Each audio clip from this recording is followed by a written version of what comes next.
Hi, welcome to HowtoDandD. Look, I'm just making sure my live stream's doing its thing. We're going to talk about Dungeons and Dragons.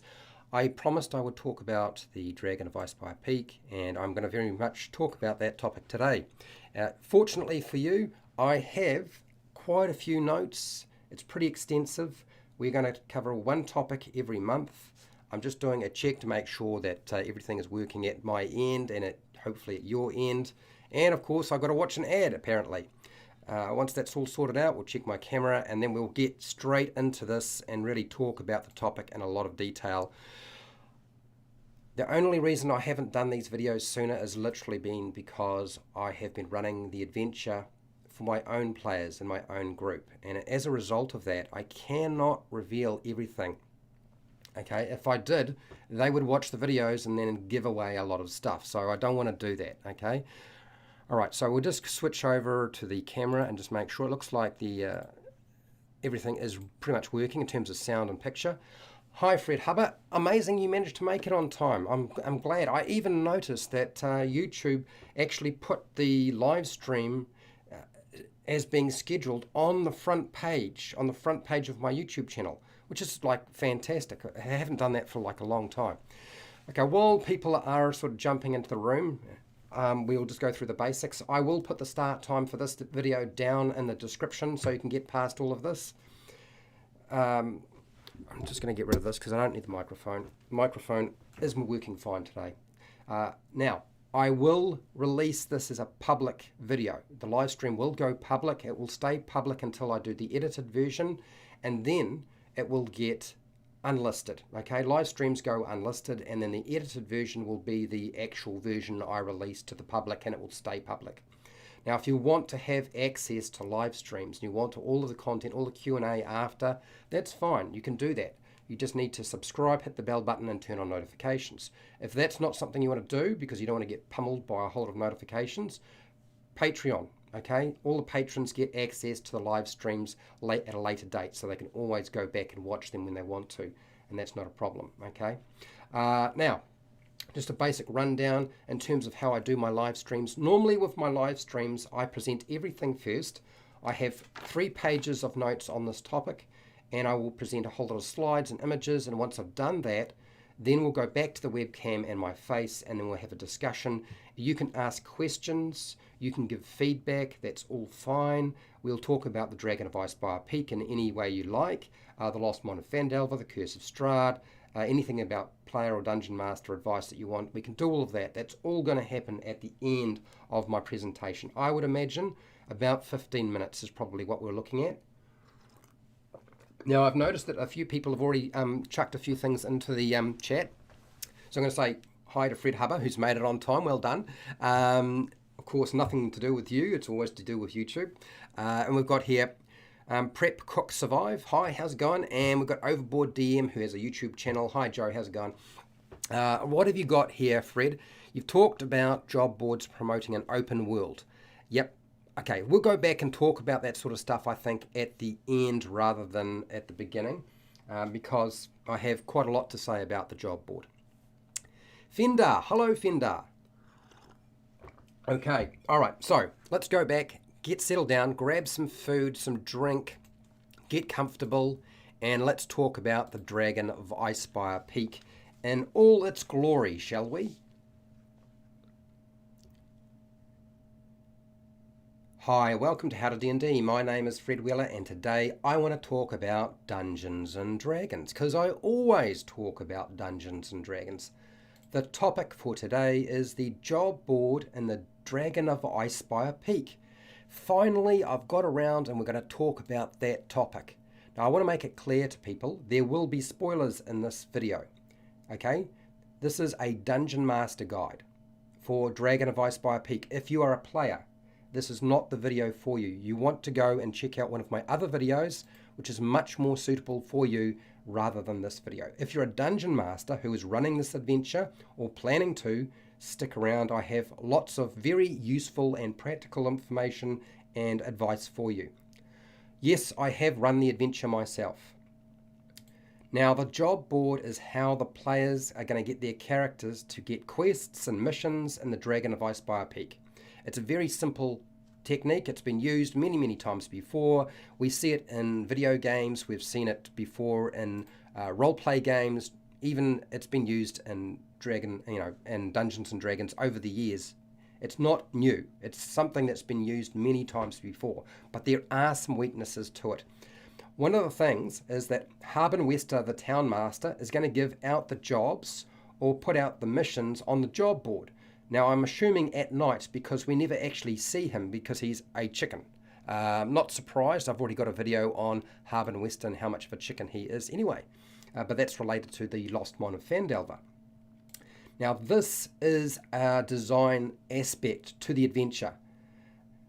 It is the intention of the designers to set up the adventure to make it easier for the dungeon master and provide the players with more choice by using the job board. That's their intention.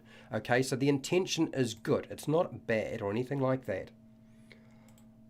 But I'm going to say this. I recommend not following the adventure job board guidelines and removing 3 locations and a quest. Now, I know that sounds a bit radical, but I will have my reasons. I will explain them to you, okay, so you have a bit more understanding about why I'm saying this. And like all things in all videos, they are just an opinion. I want you to take out the following locations. And I have a bunch of reasons for doing so, but I'm going to give you a rundown basically of the locations I think you should ditch. Starting off with number 1. I want you to select just 2 of the starting quests and drop one of them. Okay? Just pick the 2 that you think are going to be most interesting to your players. I would actually recommend dropping Nomengard. I know that seems a bit sort of radical, and a lot of people like Nomengard as a location and a quest, but I would think it's actually probably better to keep Umbridge Hill, that quest, and the Dwarven Excavation quest. Now, the reason being is because the Dwarven Excavation quest is actually pretty easy compared to the other 2, and it's probably more suitable for level 1. And then Umbridge Hill, because they're going to have interactions with that NPC in that location, Adabra Gwen, probably later on, and we want to have them connected in some way, and a quest is a great way of doing that. So that's why I'm saying keep just 2 and drop 1, but it's up to you. Okay, the next location, number 2, in terms of what you should ditch, the Shrine of Severus. Okay, this basically is revolving around the orcs and Talos, so I think you should ditch this location. Okay, ditch it, and I'll explain later why. The next location I think you should definitely ditch is the Circle of Thunder, and I know a lot of people are going to freak out. Again, more orcs, twig blights, and we have the Thunderbore. Okay, but I'll get back to what we can do with this later on. But ditch this because, okay, it does not add to what we need to do with the story. Next, the last one, number 4, I want you to remove the Tower of Storms. I can see a lot of people are going to be freaking out right now. I can totally understand, but give me a moment. Bear with me. So there are 4 different things, locations or quests you need to remove, in my opinion, to make this work for you rather than create headaches for you. Now that I've given you basically the 4 locations that you should ditch, why do you remove these 4 locations or quests? Why would you remove them and not use them in the Dragon of Icespire Peak? Okay, so here are my reasons. Reason number 1, they don't advance the main story.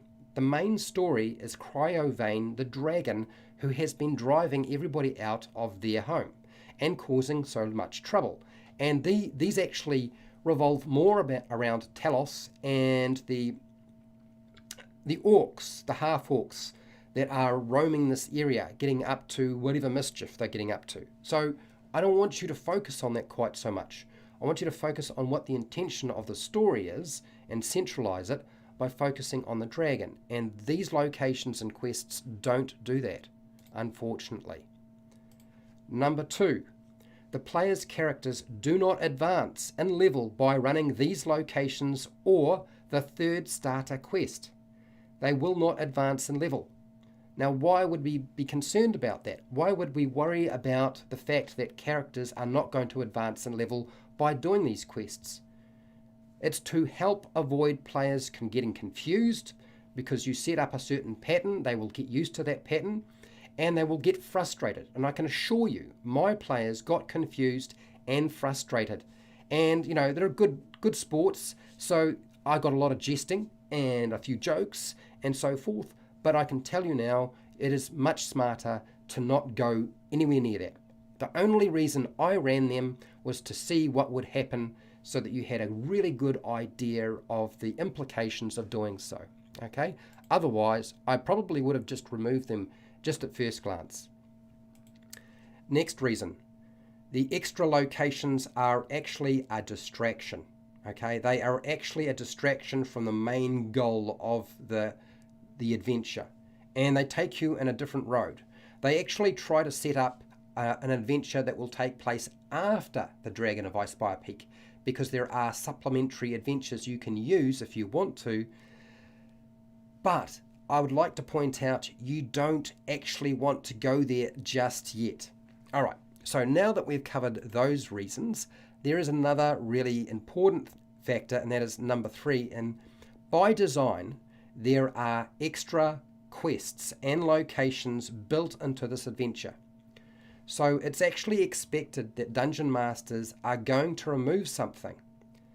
But unfortunately, like so many books that are put out by Wizards of the Coast, they don't actually say anything or state anything in the adventure about that. Instead, if you trawl through gobs and gobs of video footage on YouTube, you will come across Jeremy Crawford and Chris Perkins talking about players getting the opportunity to explore a location, but dungeon masters being able to present what they want. They're actually talking about taking stuff out and only keeping the stuff you think will be useful to your group and telling your story. So it's not all there. You don't have to use all of it. The intention was not necessarily to use every shred, every page and every word in there. So just some quick advice to you. Now, I found that out the hard way by trawling through hours and hours of video footage to find out what their rationale behind the adventure was. Okay, last reason, number 5. The locations I've suggested you remove, these locations need adjustment, and you might as well run them after the Dragon of Icespire Peak as an adventure, as its own adventure, because they are very much focused around the same sort of theme, which is Talos. Now, that's up to the Dungeon Master. If you want to do that as a Dungeon Master, you can do that, but you don't need to. You could just chop them out and leave them. But if you really want to include them, I would recommend running them after you've run the main Dragon of Icespire Peak adventure, and then adjust their difficulty level and build them in as something they can do later on, okay? And that will help push them in the right direction. They will be able to advance in level with their character level, and it will all sort of bleed into the supplementary adventures that are provided. That is probably the smartest way to do things, in my opinion. I also recommend not putting all of the quests on the job board for a few reasons, okay? Now, I'm not saying you can't put jobs or quests on the job board. I'm just saying don't put all the quests or jobs on the job board. It's not the same thing, just so you are aware. Just because I say don't use all of them doesn't mean you don't have to use the job board at all. Okay, first reason. Players could select a quest they are not ready for, even if you follow the guidelines that are in the adventure itself and present them as they suggest. It is entirely possible that players will select a quest that they are just not capable of dealing with, just because the nature of a sandbox. Sandboxes allow you lots of choice, but they also present lots of risk, and therefore players will actually have to be very careful about where they go. So don't give them too many quests all at once, okay? That's not a good thing to do. This follows into sort of the next thing I want to talk about, which I discovered, and that is only present about 2 quests or jobs at a time to avoid the players entering paralysis. We don't want the players going into a state of paralysis and just can't make a decision. Where do we go? And you're getting into arguments. Three quests is actually a lot of material to prepare. 2 quests gives them choice and reduces your workload, and that's really what I'm always going to be about, and that is reducing the Dungeon Master workload and making it manageable. And since this is supposedly a beginner adventure for Dungeon Masters, frankly, I think it's more an intermediate adventure for Dungeon Masters rather than a beginner adventure, but that's beside the point. We don't want the players freezing up on us. Okay, reason number 3 to not put all the jobs on the job board, and that is Harbin Wester, the Town Master, and the job board are boring ways to present your quests and jobs. It's the most fundamental and basic technique, but it's also the most uninteresting for you as a Dungeon Master and for your players. And I want to make it more interesting for your players and for you. Okay, reason number 4 around this. It is much smarter to use the bulk of the non-player characters in Phandalin, so the residents and locals of Phandalin, and some of the NPCs or non-player characters in the adventure. Use them to give out quests. Now, why would we do that? The idea is to strengthen the relationship between the non-player characters that are in the adventure and the players' characters, rather than having just a relationship with the job board and Harbin Wester. Okay, this is probably the smartest way to do anything, and that is to make sure that we engage our non-player characters that are spread out through the adventure much earlier on, rather than leaving it sort of to the very end. Now, I have a few warnings for you with regard to the adventures in here. So I want you to be wary of 2 quests. There are 2 quests that are simply stupidly difficult. Okay, if you are a beginner player or an intermediate player, you will have a hard time. My group were experienced players who multi-class, use feats, optimize, and power game. And they absolutely struggled with these 2 locations. They are by far the worst ones out of all of them. Now, I don't actually have a problem with making deadly encounters, but this was a bit unreasonable. Okay, so the first location is Axholm, with its army of ghouls and a nest of giant spiders, which basically ripped my party to pieces. If you follow the guidelines that are in the adventure, it will not work out well for you. And really, I don't think it will matter what skill level the players are, they will have a rough time. Because with the significant number of spiders, giant spiders in that location, what is likely to happen is they're all going to get surprise on the group, they're going to web them, and then they're going to bite them, and they're going to be restrained. That means all the attacks will have advantage on them, and they will, every time they break free, they've used their action to do so. As a result, the spiders next round, when they have their turn, will just web them up again, and they're stuck again, and they can't get out. And that's exactly what happened to my group. Once they realized they were in a bad spot, it was too late to escape. Okay, so Axholm is a disaster. Not a good location. It needs adjustment. You need to be wary of that location. The second location is Mountains Toe Gold Mine. Mountains Toe Gold Mine is by far the most ridiculous addition I can imagine.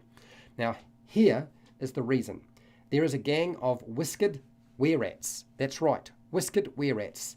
There's actually between 6 and 7, I believe, plus rats and other creatures in this location. But what is going to happen is the party will go in there. They won't know that they're dealing with were-rats, okay? They're just going to assume they are miners, they are humans, they are dwarves, or normal humanoids that you would expect to come across. Once they discover they have bitten off more than they can chew, getting them to actually escape is actually really difficult, because the were-rats move at the same speed as they do. In my adventure that I ran, I allowed my players to just run away when they looked at me and said, "You're telling me we're dealing with were-rats? We don't have anything that can hurt them," because you have to have a silvered weapon, or you have to have a magical weapon, or you have to be casting spells. Now, maybe half the party will have spells, maybe they won't. It doesn't really matter. Frankly, this is not going to be a situation that goes down well. My group said, look, we want to run away. And I just let them run away, and that was it. I did not have a chase scene. If I'd done that, they would have been wiped out.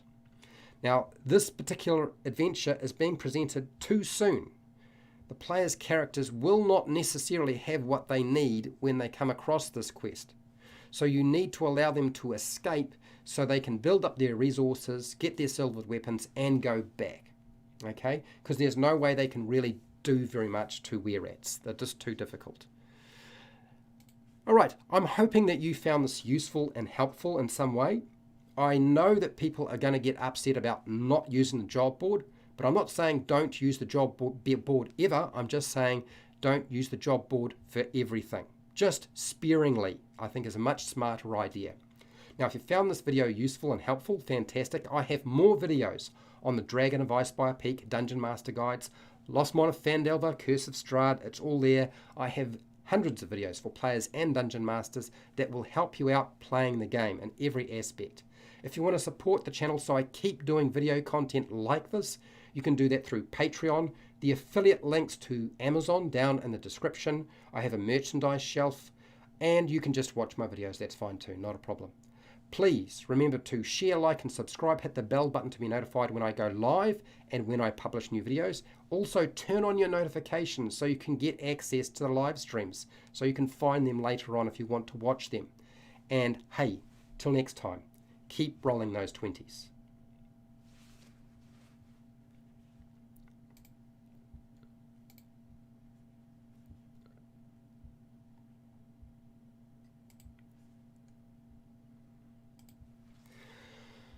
Okay, all right, so I'm hoping that everything is good here.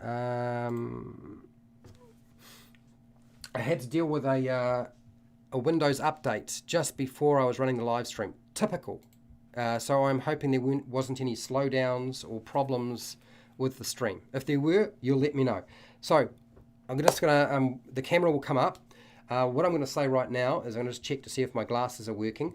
I have my 2 notebooks for the Dragon of Icespire Peak. I have the adventure right beside me so I can answer a lot of questions with regard to other locations. Yes, I will do more videos on the Dragon of Icespire Peak. Yes, I will do videos on every location. I will do that.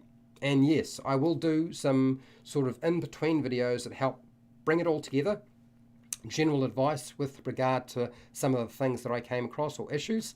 And yes, eventually you will get, and I know this is a big thing for a lot of people on my channel, you will get a breakdown of the NPCs, the non-player characters. I will do specific videos for each of the non-player characters that I think are important, that have very limited information on them.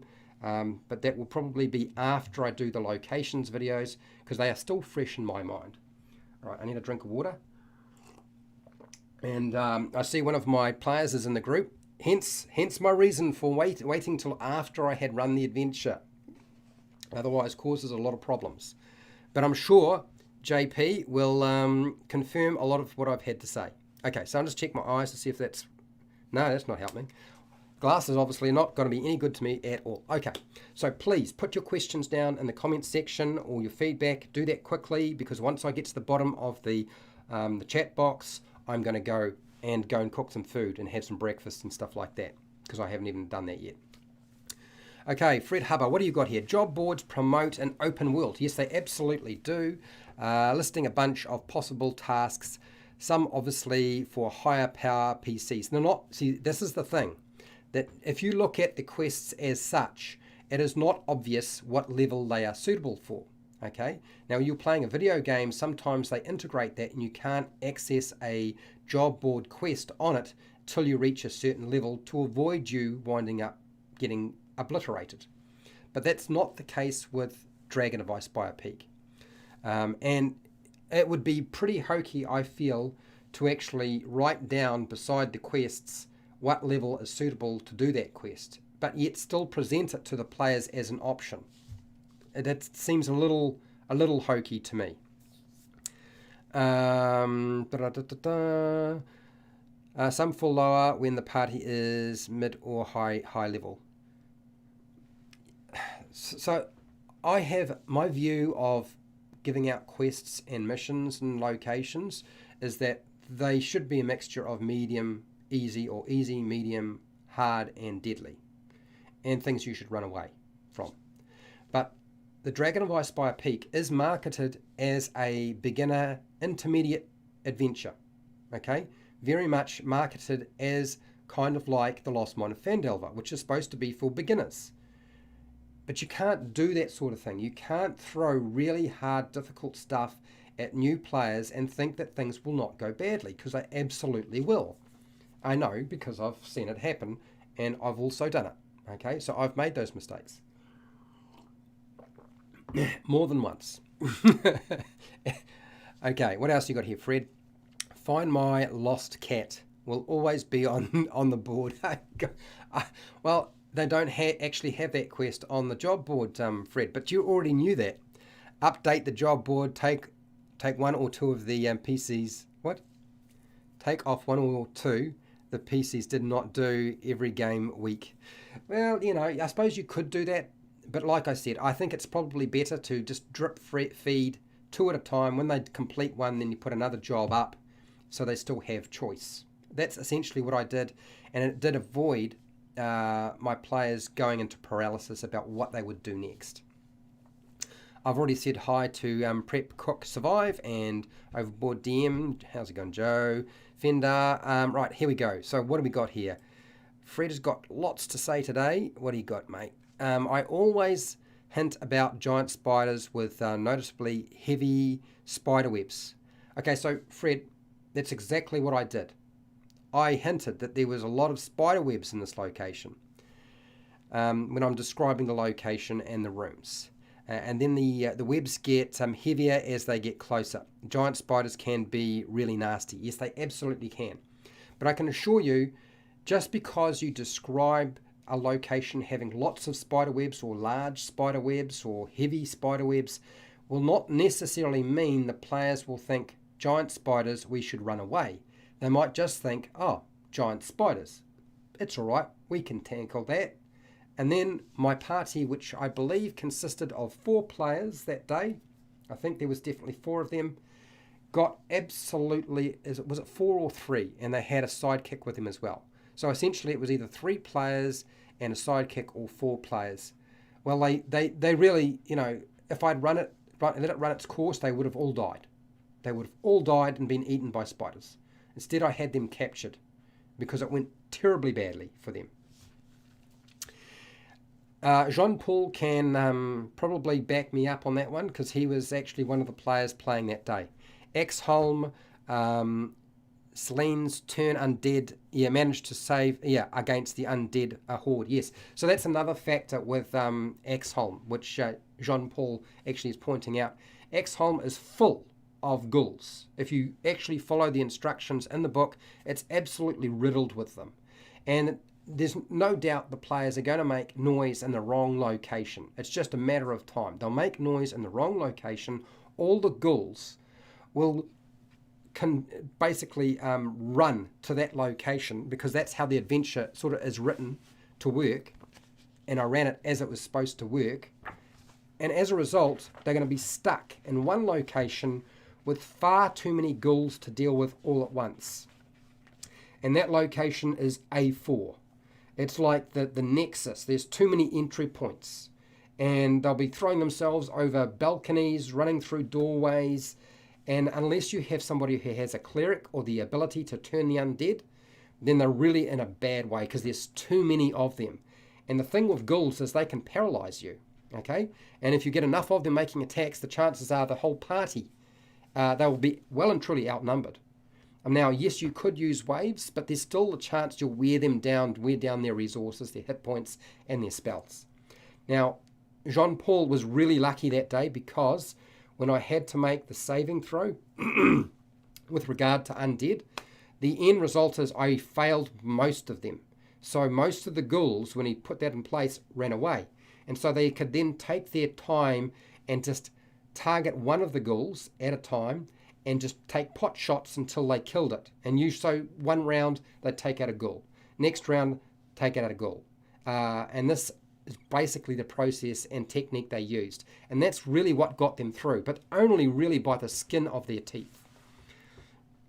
Still a smart move, but what happens if you don't have somebody who hasn't got a cleric or can't turn the undead at that level? And the chances are Axholm is going to be encountered quite early on when they are still quite squishy. Webbs get some heavy as Jean Paul almost killed us. Yeah, exactly. Yeah, Jean Paul's. And look, now to give you an idea, Jean Paul, who is one of my players, has a Gloomstalker. Okay, his Gloomstalker can turn the undead. It can also, I think you can make 3 attacks, if I remember right. You can use, you can use dim light and darkness and be classified as being invisible, so can't be seen. As a result, provided the creature has only got dark vision and not blind sense or some other ability, that means you get advantage on your attacks because they can't see you, which is like fantastic. So Jean Paul's character is highly optimized, and all of the players' characters are highly optimized in my group, and they really struggled with this location. I'm so glad you are here, John Paul, because it's good to be able to have somebody who actually played in my game give the feedback that I am, back me up, basically. Confirm what I'm saying. Yeah, exactly. Jean-Paul, they never saw those spiders coming. We felt like a bunch of noobs. Exactly. Fred's favourite ambush in the campaign. I don't know if it was my favourite. I knew it was going to be bad. But I played it out, and I had already sort of basically figured out when it did happen how to manage the situation. As I've said to many people before, I am not married to character death. I'm not really too worried about people having to roll up new characters. If they want to do that, that's fine. If they don't, I don't really care. I don't get tied down to it has to be done a particular way. It's not that type of game for me. Okay, what do you got here, Fred Hubber? I tell Windows I am a metered connection, then it has to get permission to do any update. Oh, okay, interesting. I didn't realize that. The problem is that if you don't get the update, sometimes your system doesn't work quite so well with some of the upgrades to some of the platforms and apps, and that can be a problem at times. So not necessarily the best thing, but it's completely possible, right, that Windows will have an update that keys in and deliberately slows down your Windows system. A very, very diabolical technique, and they are prone to doing it when they want to sell the next version. Okay, Jonathan. How's it going, Jonathan? Do you have tips on suggestions with tying the campaign into Lost Mine of Phandelver? Jonathan, I have never done that. Okay, I'm going to be completely honest with you. I'm not going to give you advice about something I have not actually done. I have run the Lost Mine of Phandelver, and I have run the Dragon of Icespire Peak. And hands down, Lost Mine of Phandelver has a stronger story and is easier to get your players' head around and to link things up because it's linked up already, okay? And you will have probably fewer issues with regard to them being overpowered. That being said, when you look at Dragon of Icespire Peak in terms of its layout looks like a beginner Dungeon Master adventure because it's really well laid out. It's laid out better than the Lost Mine of Phandelver. So when people pick it up and they start looking through and they think, well, man, I'm going to go with Dragon of Icespire Peak because everything is here. Okay, I don't have to go and find stuff. It's easy to navigate. But it's also a bit of a trap because there's a lot of information in the Dragon of Icespire Peak that does not exist, that does exist in something like the Lost Mine of Phandelver. So to tie them together, frankly, I don't think it's necessarily a really good idea. And because I've never done it, I'm not going to give you advice on something I've never done. What I did is I ran the Lost Mine of Phandelver, ran that campaign through, and then I approached the Dragon of Icespire Peak as a separate campaign that took place after the Lost Mine of Phandelver with a new set of characters and a new party, as it happens, a new set of players. And I think that is actually probably the smartest way to do that. Yes, you could pluck some of the quests out and integrate them into the Lost Mine of Phandelver. That's certainly possible. Okay, what else have we got here? Fendar, what is the adventure you had the most fun DMing, and for what reasons? Okay, all right, fair enough. It's a good question. The Isle of Dread. The Isle of Dread for me was the most fun. Now, the Isle of Dread is not an adventure that was published for Dungeons and Dragons 5e. Okay, it's actually a very old adventure, but I used that adventure, the Isle of Dread, as the testing ground for the beta test for D&D Next, which is what became Dungeons and Dragons 5e, and also for the alpha playtest, because I was part of the alpha playtest for Dungeons and Dragons Next or D&D 5e.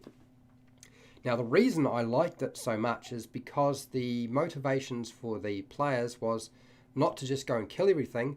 Their goal was to bring back creatures and beasts to a zoo, and so they had to capture things rather than just kill everything. You get pirates, you get primitives. It has that feel of being like King Kong. It really does feel like you're on a mysterious island. And if anybody has read Jules Verne, they may be aware of Mysterious Island.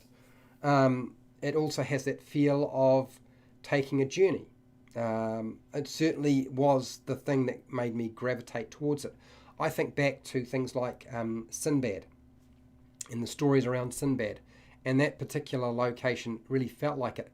It's got dinosaurs in it. I put a dragon underneath the island that the players could find. They could go pretty much anywhere they liked. And yes, they faced threats that were far beyond their capacity.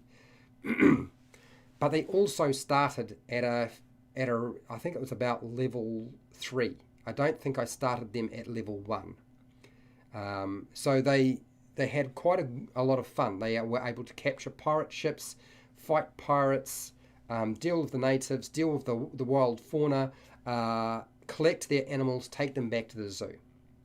That was probably the most fun I've ever had in any campaign, and frankly, it's probably the best response I ever had to any group I've ever played with, was running that adventure. And no, it did not require significant adjustment to run it. You could pretty much pick it up and just run it as is from the original text using Dungeons and Dragons 5e mechanics, and just plop in the monsters or creatures that you need to plop in there using the monster manual for Dungeons and Dragons 5e. It's not hard to do. It's very, very easy. Okay, drink of water and then I'll answer the next question. I can see the bottom of the text, the chat box, which I'm so pleased. It means I will get through this fairly quickly, and then everybody can zip off and do their own thing. So Jean-Paul, I agree with Fred. Those were-rats in the gold mine gave us an absolute hiding. Yes, they did. Definitely not recommended for low-level players. The first thing in 6 years that our party ran from an encounter. Yeah, that's right. I've been playing with my home group for a long time, and this is one time where they just looked at me and they literally just did say, "Look, we don't want to fight these were-rats. We can't do anything," and I just let them go, okay, rather than let it play out as a chase, because it would have been just brutal and needlessly sadistic on my part as a dungeon master. That's not to say I can't do that, but I'm not going to do that in that case, okay? All right, what do we got here? Now, pardon me, I'm struggling with your name.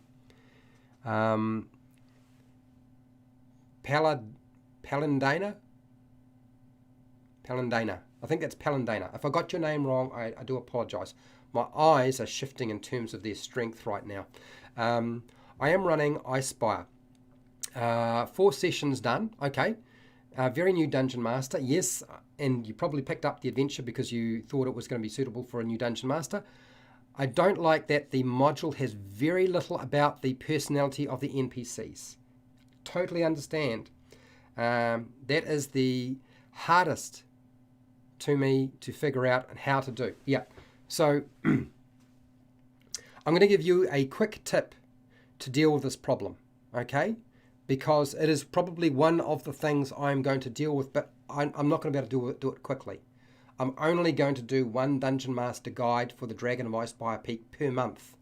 So that means in 12 months, over a year, I'm only going to be able to do 12. That means I'm probably only going to be able to cover all the location quests. And it will take some time before I can start filling out the characters for you.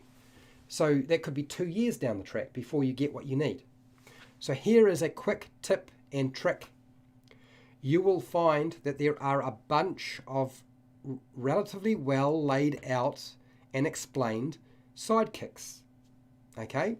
Those sidekick cards don't just have a stat block, they also have sort of some information on how to roleplay the character.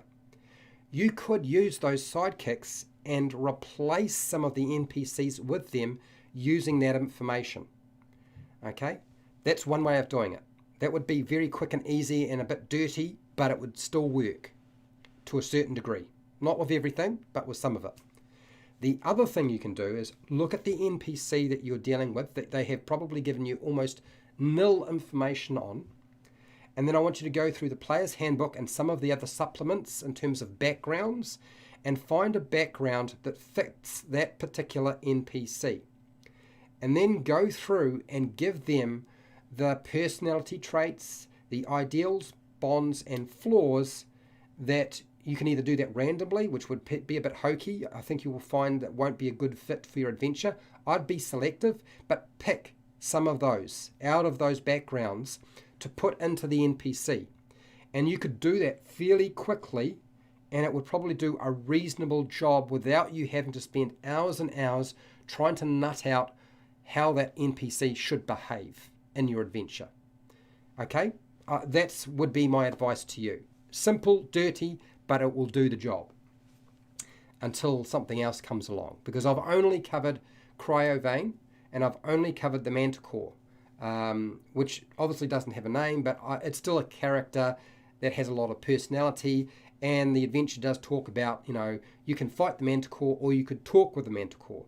Now, to talk with the Manticore, you need to have enough information about the Manticore, its motivations, and how it behaves to be able to run it. So, but that's only 2 NPCs or creatures that I've given you information on. And you won't find anything else anywhere, probably on the internet or on YouTube. And that's probably going to be like that for a long time. So that would be my advice to you. Use the backgrounds, use the personality traits, ideals, bonds, and flaws to fill them out. Select the ones that seem to fit most with what limited information they give you.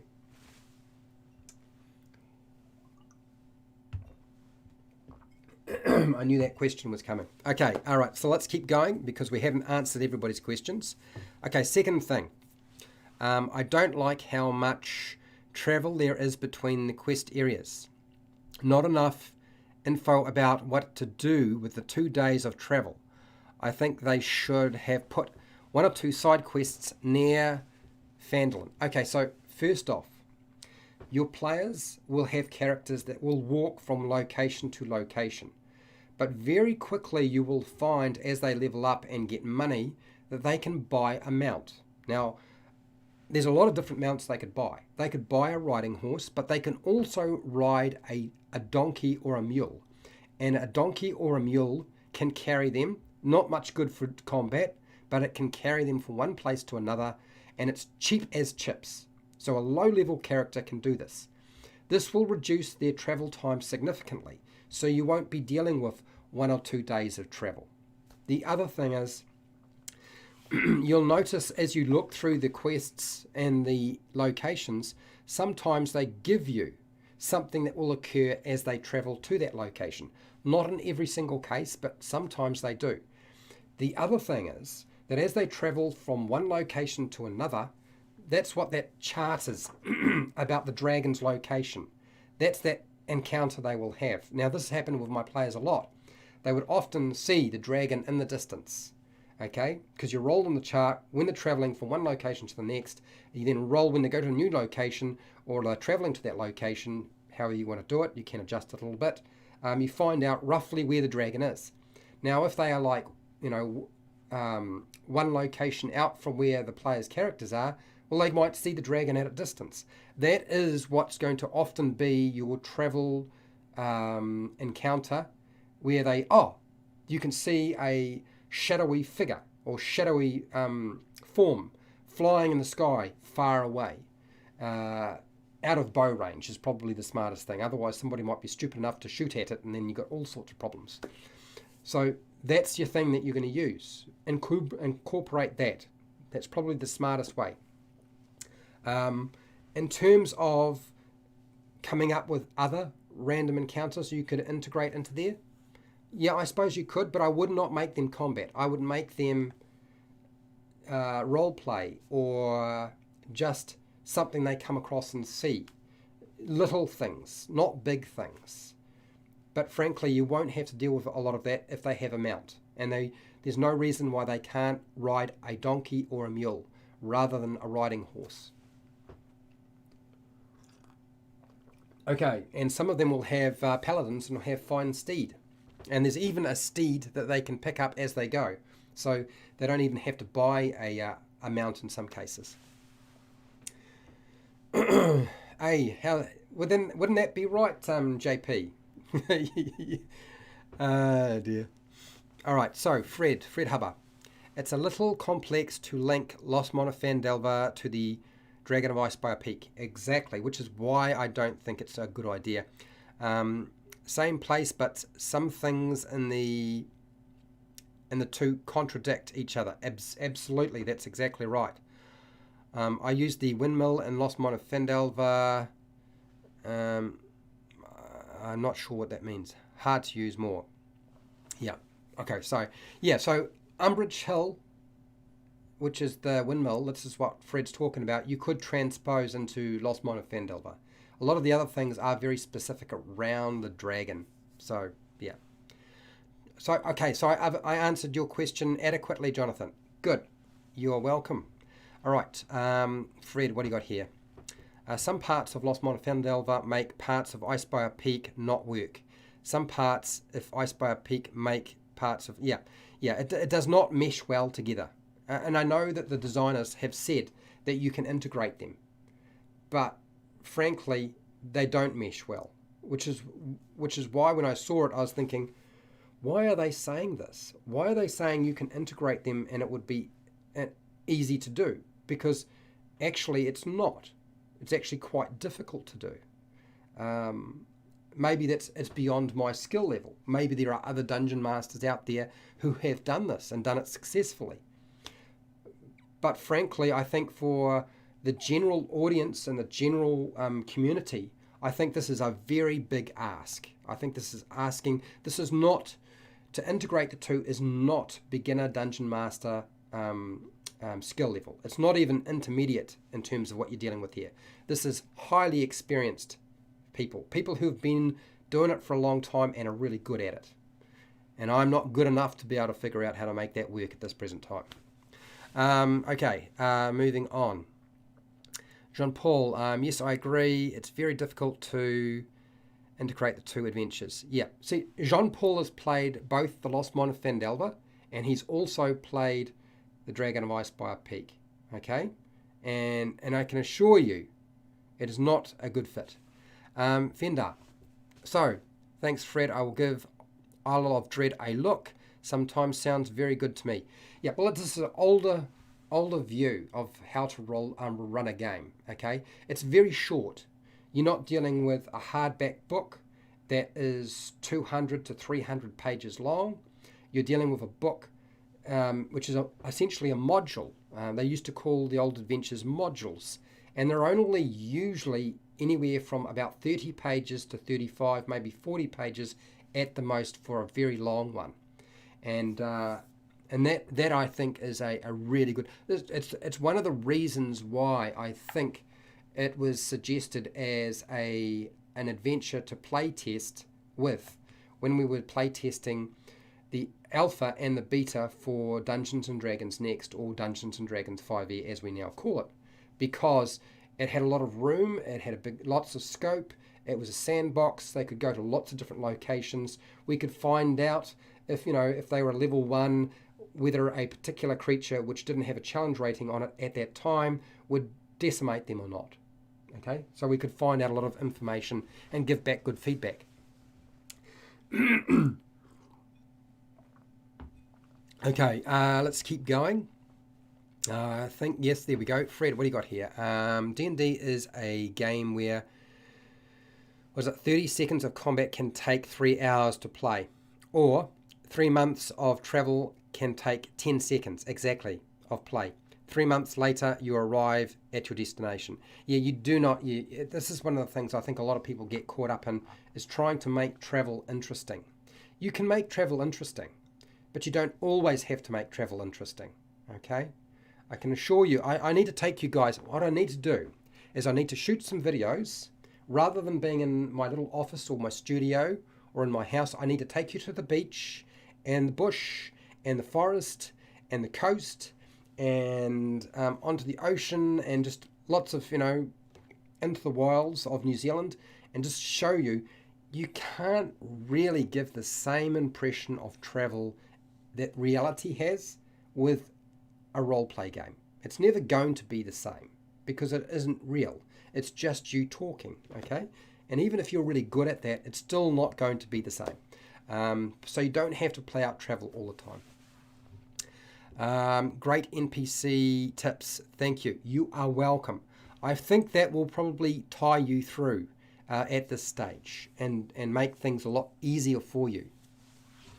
What do you got here, Fred? Note about mounts. Let the PCs leave them in a safe spot and leave the mounts alone. Yeah, particularly when you're dealing with new players, people who have never really played the game. I tend to be a bit more ruthless when we get to intermediate level or higher level of play, where you're dealing with people who have played for a long time, or they're playing at high level, where they have at their disposal lots of different ways of protecting their mounts, or they have mounts that are quite capable of protecting themselves, because horses often aren't that great. If you tie them up, they're not really good at protecting themselves. But if they have something like giant eagles, or they're traveling with elephants, there's not too many things that are going to mess with the elephants or the giant eagles. Giant eagles can fly away, they're predatory as themselves. Elephants don't have too many natural enemies, so as a result, they're gonna be able to look after themselves. Yes, I know elephants are expensive. Look, even a camel. Camels move really quickly, and they're pretty ferocious little buggers. They can look after themselves as well. Horses, a little bit more trouble. And certainly if you tie them up. But if you have mounts that, can roam, and they will be called back, and they know to stay in basically the right location, they can at least protect themselves. But yes, Fred is right. Leave the mounts alone. Messing with the mounts they left outside is just annoying the players. Yes, that will certainly happen. And I can assure you, I have left the mounts alone, and I have also messed with the mounts, and players definitely get annoyed. It's very easy to annoy players. It's not actually a very hard skill to develop. So it's good advice. Okay, what do you got here? Pongo Fun, how's it going? I'm running the Lost Mine of Phandelver and mixing in a few Dragon of Icespire missions. Okay. Icespire Peak missions. I wish they would have... Okay, well, hang on. I wish that I would have known about Dragon of Icespire Peak before we got too deep into Lost Mine of Phandelver. But I believe it is compatible, but does take a little DM magic. Yeah, it will take a lot of DM magic. I wouldn't say a little, I'd say quite a lot, frankly. And if you're doing that, Pongo, you're doing pretty well. Okay, Jean-Paul, what do you got here? Yes, we have a Paladin's Warhorse, a zombie horse. That's right, they found themselves a zombie warhorse. 3 riding horses, Buttercup the cow, 2 pigs, and we acquired from a farm. And if they had had their way, they would have also had a giant crab. But that is not going to happen. And it's not a practical thing to have the crab live on a farm when it would prefer to be by the sea or in the sea. Nice try, John. All right, okay, so moving through here. Pongo Fun has removed a message. Okay, hopefully he's just misspelt something and he just puts it down further down. Okay, what do you got here, John Paul? Lost Mine of Phandelver was my first 5e campaign. A good campaign for new D&D players. Relatively easy to DM to, yes. Yeah, I think there's probably a lot more non-player character information in that adventure than there is in the Dragon of Icespire Peak. So there's a lot less work for you to do, which is why it is still one of the best beginner adventures to run. I wouldn't say it is perfect, but it is one of the better ones that Wizards of the Coast has put out to run. What's this? Cool travel tips by players found a horse from Butterskull Ranch. Yes, yeah, you can do that. Or a cow. But 3 or 4 players rolled sub 5 on animal handling. Oh, okay.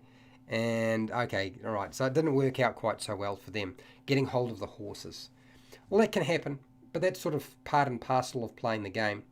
You know, when the game doesn't use 20-sided dice anymore and there's no rolling for anything, then that sort of thing won't happen. But for now, it can happen. Pongo Fun. What do you got here? Yes, it's hard to do. The trick is to choose the Dragon of Icespire Peak jobs that you want in Lost Mine of Phandelver. I think Thunder Tree makes them less compatible. My players are at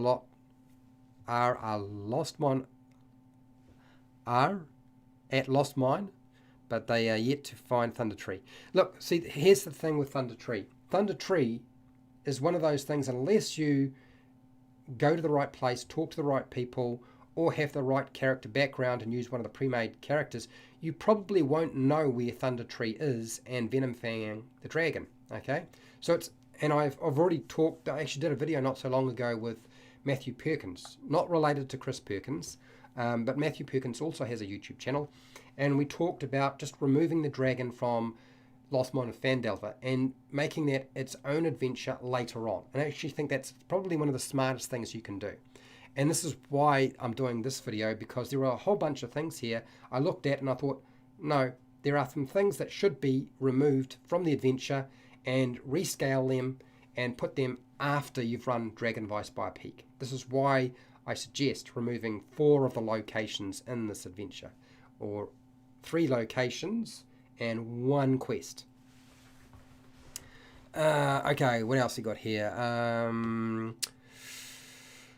Yep, thank you, Fred, because Fred gives some pretty good advice. Oh, somebody's going to try and keep me here a bit longer. This was all possible with your informative videos. Thank you. Keep them coming. Not a problem, Pongo. Okay? I will do my very best. You may have noticed that I started trying to do Dungeons and Dragons news. It's been fun. It's been difficult. I've certainly found it really difficult to find the time to put them out, but I clearly, you know, at least 2 of those news videos on board games people liked, because a lot of people watched them, and I am particularly happy with the new Hero Quest video that I did, because it is something that is very close to my heart in terms of I had so much I guess joy playing this game with my family over the years, and so I wanted to let people. Frankly, I'm amazed they ever did it.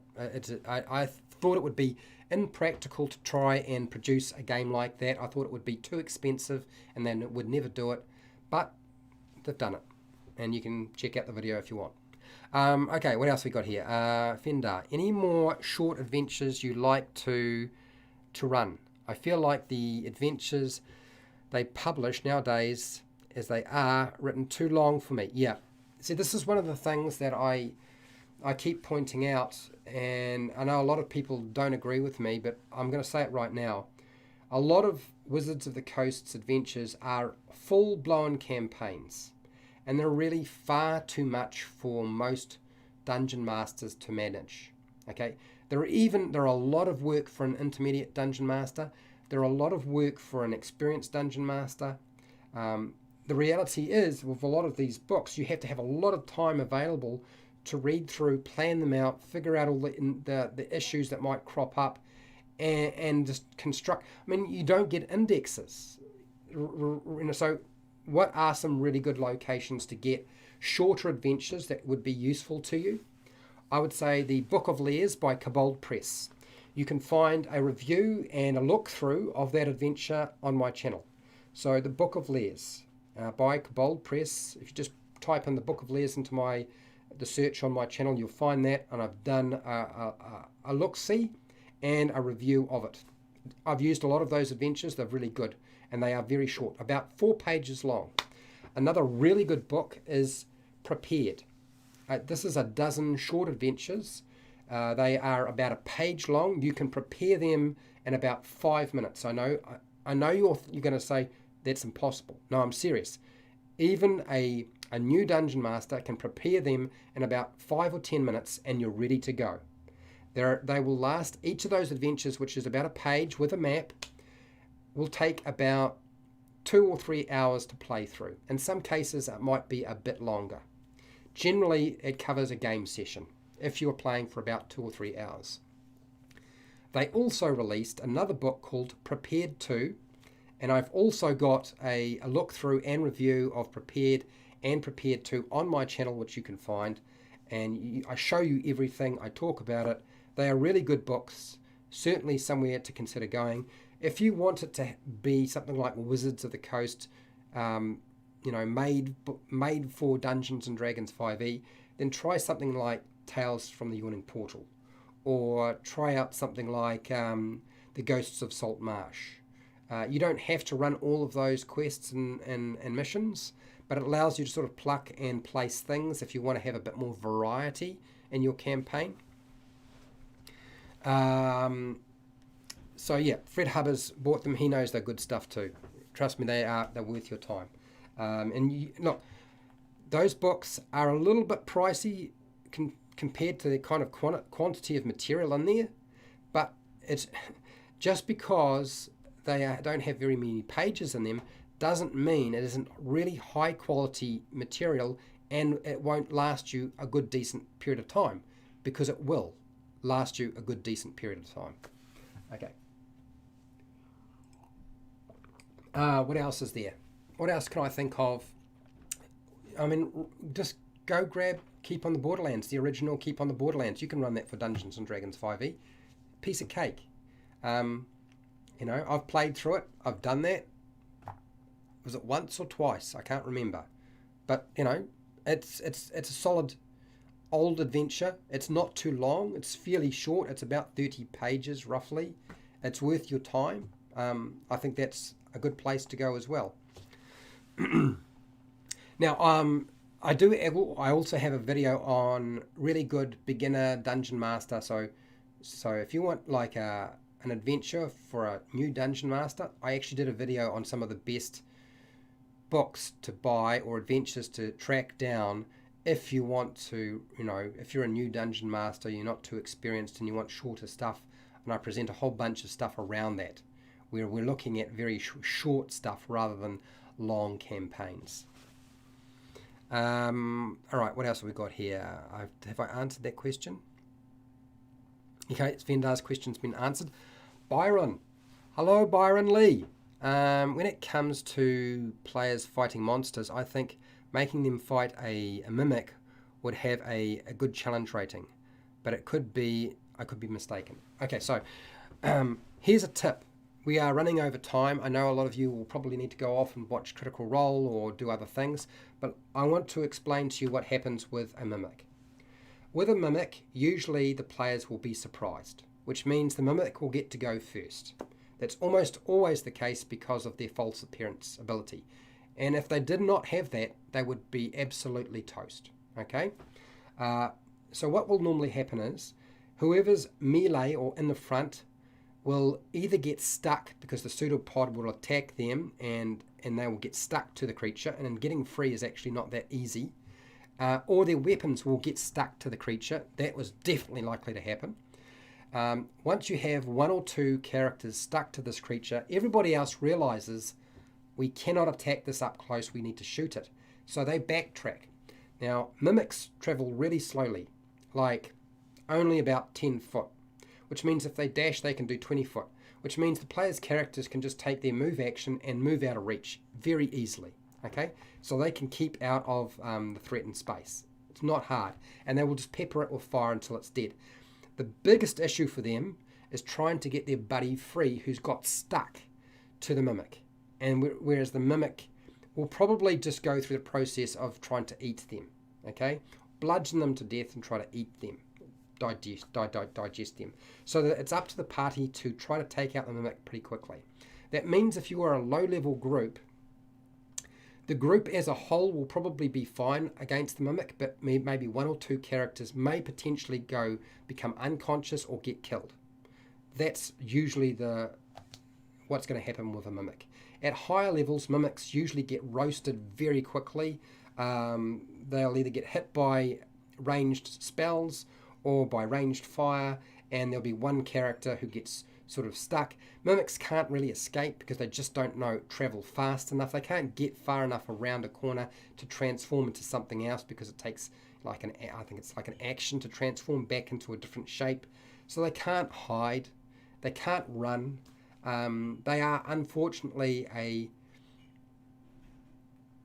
iconic monster, but Dungeons and Dragons 5e has really kind of made them suck nowadays.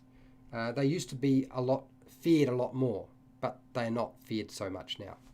But that's usually what happens with your Mimic combat.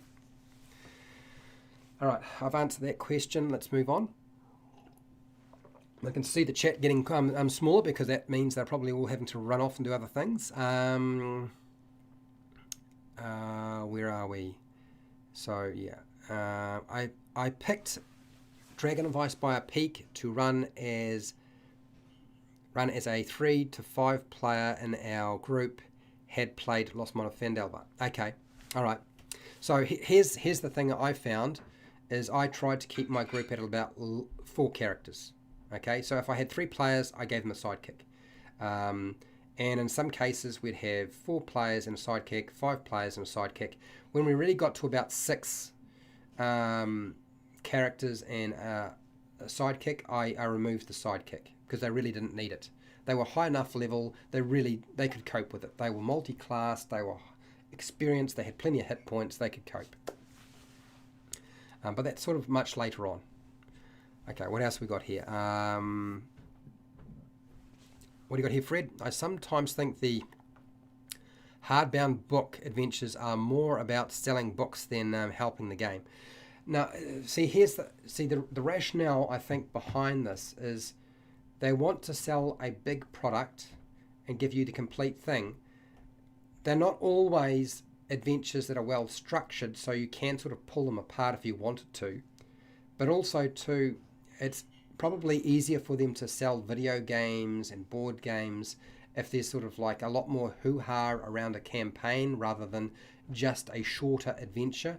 It means they don't have to release quite so many books, although that doesn't seem to be an issue nowadays.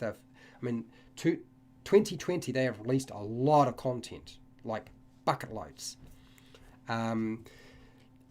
But it's one of the driving factors I think you'll find is that Chris Perkins really wants to make long arc adventures that people will find memorable.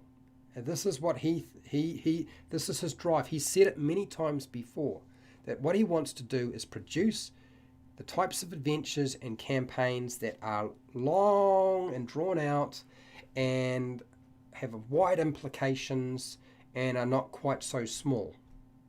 And that's why we keep getting that sort of thing.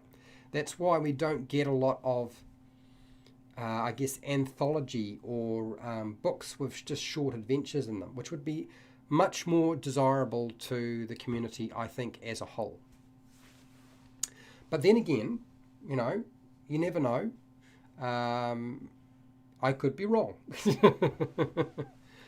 But I don't think I am. Keeping going. Let's. What else we've got here? I brought the prepared and yeah. Yep, we covered that.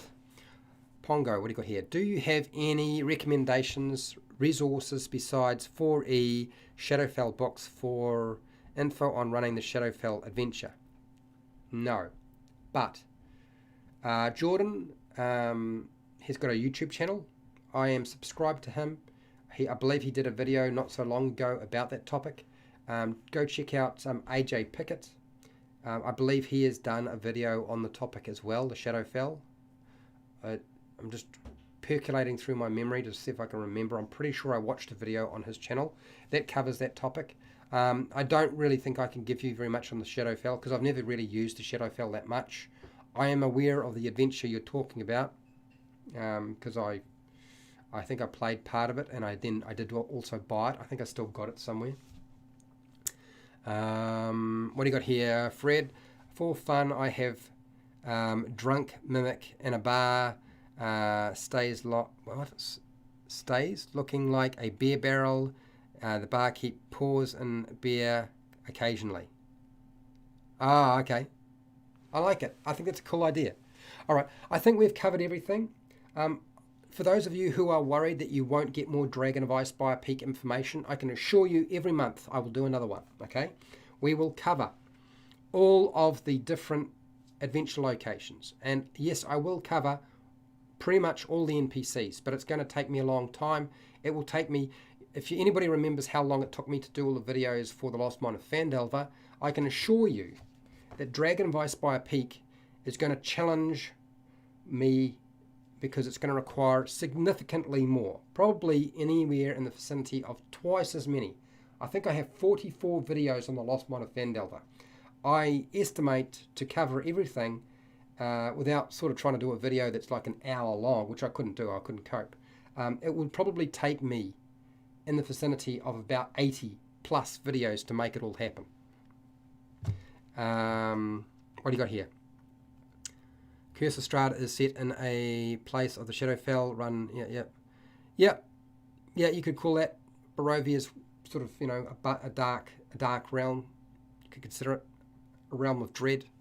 Okay, so thank you everybody for showing up. Let's grab something useful like this. So thank you for showing up. Thank you to my patrons. Wherever you are in the world, whether it be the morning, the night, afternoon, or the early morning, please look after yourself, your family, and your friends. Make sure to be nice to your neighbours. And hey, till next time, keep rolling those 20s.